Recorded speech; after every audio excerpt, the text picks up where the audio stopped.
खतरे में ईरान के नए सुप्रीम लीडर मुज्तबा खामनाई। हजरात, अमेरिका और इस्राइल दोनों की एजेंसियां एक्टिव हैं। लीजिए, रिपोर्ट आपकी स्क्रीन पर है, पढ़ लीजिएगा, स्क्रीनशॉट ले लीजिएगा और समझ लीजिए।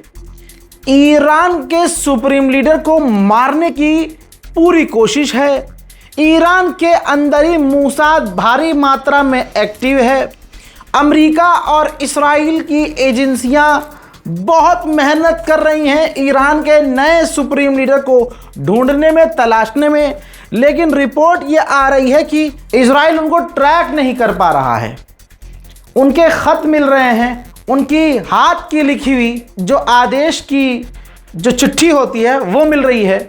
तो अब वो चिट्ठी, डाक पोस्ट, इन तमाम चीज़ों को ट्रैक करने की कोशिश कर रहे हैं। तो एक चीज़ क्लियर है कि अमेरिका और इस्राइल ये मानते हैं कि ईरान के नए सुप्रीम लीडर मुज्तबा खामनाई ज़िंदा हैं, किसी भी हालत में है लेकिन ज़िंदा है। और अब समझ में आया इस रिपोर्ट के बाद कि मुज्तबा खामनाई सामने क्यों नहीं आ रहे हैं। मोहतरम हजरात, यहाँ तक कि वो पूरी तरह से ऑफलाइन है ईरान में जहाँ भी हैं, यानी ना वो किसी इंटरनेट से जुड़े हुए हैं, ना वो किसी मोबाइल से, सिम से, नेटवर्क से जुड़े हुए हैं। बहुत पुराने स्टाइल में काम हो रहा है और काम पक्का हो रहा है। दुआ कीजिएगा कि ईरान के जो सुप्रीम लीडर हैं उनको कुछ ना हो। अब ज़रा मुसलमान के अंदर आदत यह है कि मुसलमान भूलता बहुत जल्दी है। अगर कोई सामने, इतना बड़ा दिल है मुसलमानों का कि उनको धोखा देने वालों को मुसलमान यूं ही भूल जाता है। लिहाजा मुसलमानों, ये चीज़ छोड़ दो। अगर आपके जज्बात के साथ कोई खेला है तो आप उसे भूल नहीं सकते, ऐसे लेट गो नहीं कर सकते। हजरात, मैं सवाल करना चाहूँगा आप लोगों से कि याद होगा कि जब शुरुआती दौर था जंग का, तो जो रीलबाज मुसलमान थे, जो कल तक नाचते थे, अपनी बहनों के साथ नाच रहे हैं, अपनी गर्लफ्रेंड के साथ नाच रहे हैं, कॉमेडी वीडियो बना रहे हैं, जब उनको लगा कि यार ईरान के नाम पर व्यूज़ मिलियन में आ रहे हैं, तो उन्होंने अपने कंटेंट को बदला और ख़बरी बन गए, खबर देने लगे। बड़े बड़े अकाउंट बन गए, इतने वाले अकाउंट इतने बड़े बड़े हो गए। इन्होंने क्या कहा? इन्होंने सबसे बेगैरती का काम किया था यही मुसलमानों ने, व्यूज़ और लाइक के चक्कर में।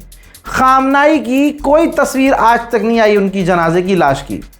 इन्होंने AI की तस्वीर उठाई, कहीं से भी आई, जिसमें खामनाई की डेड बॉडी नज़र आ रही थी, आपने ज़रूर देखा होगा। इन्होंने वो दिखाई, ब्रेकिंग न्यूज़ बनाई। मैं चीख थरा, भाई मत देखो, ये गलत खबर है। इसके बाद उन्होंने ये अफवाह उड़ाई कि नेतन्याहू मारा गया। भाई साहब, मैं क्या बताऊं, चारों तरफ से रील चलने लगी, नेतन्याहू मर गया, नेतन्याहू मर गया, नेतन्याहू मर गया। मैं वाहिद अकेला कहता रहा कि नेतन्याहू मरेगा तो सबसे पहले खबर मैं दूंगा, मैं बता दूंगा आपको। मैं पुष्टि भी नहीं कर रहा हूं। लोग मुझसे रील, फेक लोगों की रील, अकाउंट है, फॉलोवर्स है उनके 2 million, 3 million, 5 lakh, 6 lakh, reel बना रहे हैं फेक, प्रोपेगेंडा खूब चला रहे हैं। मैंने कहा अमेरिका और इस्राइल को फ़ायदा होगा, इस फेक न्यूज़ से मत करो। नहीं, सारी कौम ने उनकी रील देखी और आज मुसलमान उनको पूछ ही नहीं रहे कि क्या हुआ भाई साहब, तुम तो कहते खामनाई ज़िंदा हैं, नेतन्याहू मारा गया, क्या हुआ भाई साहब। बहुत सारे रील वाले हैं, बहुत सारे ऐसे इन्फ्लुएंसर हैं, लेकिन मुसलमान क्रॉस क्वेश्चन आज नहीं कर रहा है, क्या हुआ भाई साहब, तुम तो कुछ और कह रहे थे। इसलिए मेहरबानी करके जो टेम्परेरी पत्रकार बनते हैं ना, रीलबाज, मत देखा करिए, इससे आपके इमोशन को नुकसान होता है। नेतन्याहू आखिरकार अमेरिका गया, 3 घंटे तक इसकी मुलाकात हुई। ये चंद तस्वीरें हैं। नेतन्याहू ने अमेरिका के डोनाल्ड ट्रंप और उपराष्ट्रपति के साथ तमाम टॉप के लीडर से मुलाकात की। ये मुलाकात 3 घंटे चली। 3 घंटे में उसने मना लिया, कन्विंस कर लिया डोनाल्ड ट्रंप को कि कोई और रास्ता नहीं है, हमें हर हाल में ईरान के पहाड़ों पर हमला करना होगा। यहाँ तक कि नेतन्याहू ने स्टेटमेंट दिया पब्लिक में आके कि भैया मीडिया में कि हमारी दोनों की बात बहुत अच्छी हुई है, कुल मिला के हम दोनों का मकसद एक है। סיימתי עכשיו פגישה מצוינת עם הנשיא טראמפ. כשאני אומר מצוינת זה לא מן השפה אל החוץ. שיחה עם שותפות מלאה, עם תמיכה הדדית, עם הבנה על היעד המשותף להבטיח שלאיראן לא יהיה נשק גרעיני וגם יעדים אחרים. אחת השיחות הטובות ביותר שקיימתי עם נשיא ארצות הברית, ידידנו דונלד טראמפ. היה שם גם כל הצוות הבכיר שלו, הצוות הבכיר שלנו, וגם כאן הייתה הזדמנות להחליף רעיונות וגם לתאם תאומים שהם חשובים לביטחון ולעתיד של מדינת ישראל. אני מכאן הולך יחד עם רעייתי שרה לטקס ההשכבה של ידיד נפלא שלנו, לינזי גרהאם. אני בטוח שאני מייצג כאן את כל אזרחי ישראל. हजरात, ईरान का दुश्मन, इस्लाम का दुश्मन, उम्मत मुस्लिमा का दुश्मन, इंसानियत का दुश्मन, आतंकवाद पसंद लिंसा ग्राम जो लैंडे में मिला है, उसके ये आखिरी रसूमात का मंज़र आया है। जी हाँ, उस जहरीले इंसान की लाश सामने आई है। ये वही इंसान मरा है जिसको अकड़ था कि कोई उसे नहीं मिटा सकता। डोनाल्ड ट्रंप का सबसे करीबी आदमी, डोनाल्ड ट्रंप का राइट हैंड, हजरात, उसका ये आखिरी मंजर आप देख रहे हैं। ईरानियन ऑफिशियल ने साफ कहा है कि हम अलाउ नहीं कर सकते कि अमेरिका के जब मन में आए वो हम पर हमला कर दे, जब मन में आए वो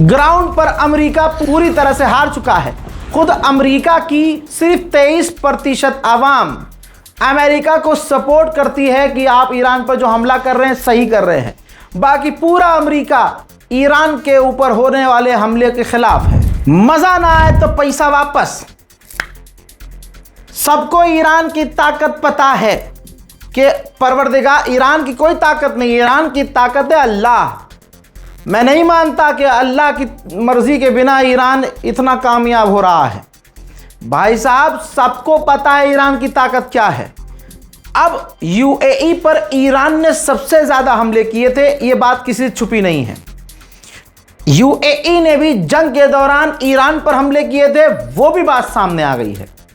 हजरात मोहतरम, अब बात यह है, रिपोर्ट ये बता रही है कि यूएई ने खुद चुपके से ईरान से बातचीत शुरू कर दी है। यह होता है दम। सभी को पता है कि पिट कर जब अमेरिका बात कर रहा है तो हम अमेरिका के चक्कर में अपने रिश्ते क्यों खराब करें। बातचीत चल रही है। सच्चाई तो खुद इस्राइल के इस अधिकारी ने हक दी है। भाई, मीडिया में आकर चैनल 14 पर इसने कहा कि हम चाहते हैं कि ईरान के पावर पर हमला करें, ईरान के बिजली घर पर हमला करें, लेकिन हमें हमले का अप्रूवल इस वक्त अमेरिका नहीं दे रहा है, क्योंकि अमेरिका नहीं चाहता कि पड़ोसी मुल्कों पर ईरान हमला करे, क्योंकि ऐसी कंडीशन में ईरान पड़ोसी मुल्कों पर बड़े हमले करेगा। आज की तारीख में अगर हमें अप्रूवल मिलता है तो हम ईरान पर बड़े हमले कर सकते हैं। अमेरिका कह रहा है कि नहीं करना, वरना आजू बाजू से लेकर पूरे दुनिया में ग्लोबल क्राइसिस आ जाएगा। जहर बोलते हुए इस्राइली अधिकारी ने कहा है कि हम तुर्की के राष्ट्रपति रजब तैयब एर्दोगान को सीरिया को मजबूत करने नहीं देंगे। किसी भी हालत में सीरिया मजबूत नहीं होगा।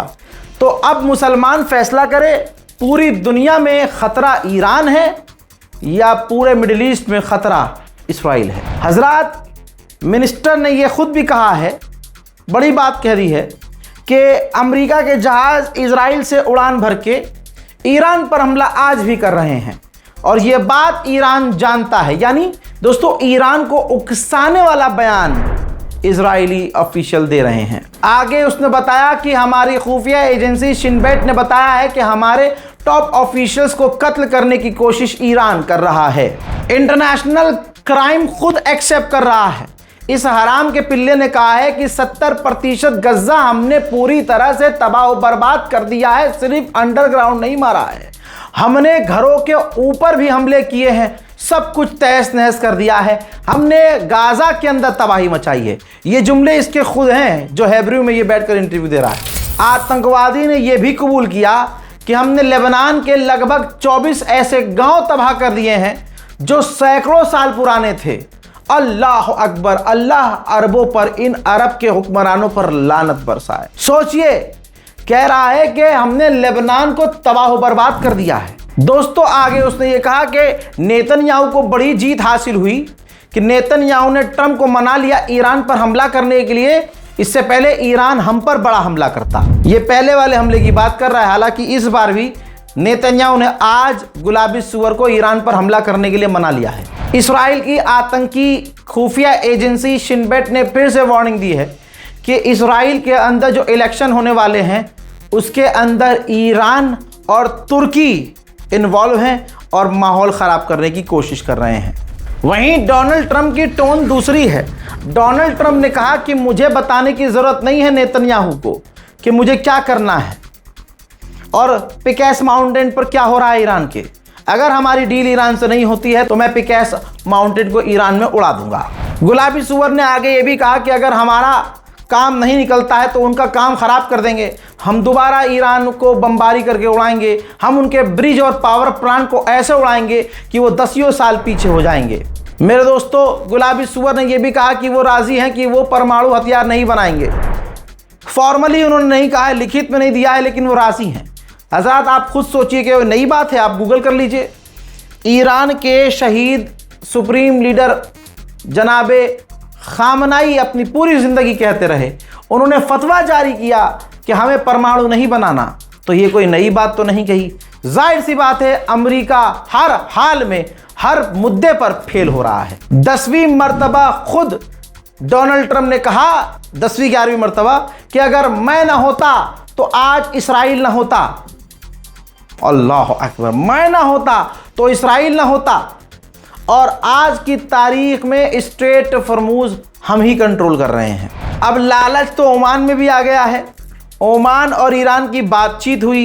ईरान ने कहा कि तुम पर प्रेशर होता है तो एक काम करते हैं, पूरा स्ट्रेट फॉर्मूज मैं संभालता हूँ, तुम अपना रास्ता बंद कर दो, सिर्फ हम अपना रास्ता खोलेंगे और सिर्फ हम ही कंट्रोल करेंगे। ओमान यहाँ पलट गया। ओमान ने कहा नहीं, ऐसे कैसे, जब तुम कंट्रोल कर रहे हो तो हम भी कंट्रोल करेंगे, फिर दोनों भाई मिलकर खेलेंगे। इजराइल का ये पूर्व प्रधानमंत्री है, इसने भी कहा है 2024 के शुरुआत से ही कह रहा हूं कि हमें ईरान के तमाम पावर प्लांट पर हमला करना चाहिए, उसके इम्पोर्टेंट हिस्सों पर हमला करना चाहिए, जिससे ईरान की जो सरकार है गिर जाएगी। हजरात, अब फट गई है यूक्रेन की, पूरी तरह से फट के चार हो गई है चड्डी। ये देखिए, अब यूक्रेन के अधिकारी ने ईरानियन गवर्नमेंट से बात की है और सफाई दी है कि हमने आप पर हमला नहीं किया था, हमने तो रूस पर हमला किया था, हम किसी भी तरह से जंग को बढ़ाना नहीं चाहते हैं। मेरे दोस्तों, ईरान ने गुलाबी सुअर की चड्डी फाड़ के दिखा दी है। ईरानियन गवर्नमेंट ऑफिशियल ने कहा है कि हमने अमेरिका से कोई बातचीत का ऑफर रखा ही नहीं है, ना हमने उनसे कहा है, ना उससे हम बात कर रहे हैं, बल्कि ओमान के ज़रिए अमेरिका ही बार बार हमसे बातचीत करने की रिक्वेस्ट कर रहा था। जंग में ऐसा हो ही नहीं सकता कि ईरान का नुकसान न हो रहा हो। याद रखना, ईरान को इतना नुकसान हुआ है कि उसको रिकवर करने में सालों साल लगेंगे, इसमें कोई शक नहीं है। ज़रा ईरान के इस बुशहर एयरपोर्ट को देख लीजिए। आप देख सकते हैं, ये बुशहर एयरपोर्ट है ईरान का, जो पूरी तरह तबाह व बर्बाद है, कुछ यहाँ बचा नहीं है। ये एयरपोर्ट पूरी तरह से बंद है। दोस्तों, ये तस्वीर आप देख रहे हैं, हो सकता था ईरान इसे छुपा दे, लेकिन छुपाया नहीं है। ईरान अपने नुकसानात को छुपाता नहीं, बल्कि दुनिया को दिखाता है। ईरान ने कहा है कि 230 मिलियन क्यूबिक मीटर की नेचुरल गैस प्रोडक्शन हमारी कम हो चुकी है। इस तरह से अमेरिका ने बड़े हमले किए हैं। हजरात, ईरानियन लोकल मीडिया दिखा और बता रहा है जहां जहां अमेरिका ने ब्रिज उड़ाए, सड़कें उड़ाई, तबाह किए, पुल उड़ाए, ठीक है, अंडरपास उड़ाए, तमाम उन जगहों को ईरान बनाना शुरू कर चुका है। यानी ईरान कंस्ट्रक्शन शुरू कर चुका है, तेजी से उन्हें बना रहा है। मोहतरम हजरात, इस रिपोर्ट को शेयर कीजिएगा, अपनी राय कमेंट सेक्शन में जरूर लिखिएगा। मैं हूं रजा और आप देख रहे थे रजाग्राफी अनस्क्रिप्टेड। जय हिंद, वस्सलाम।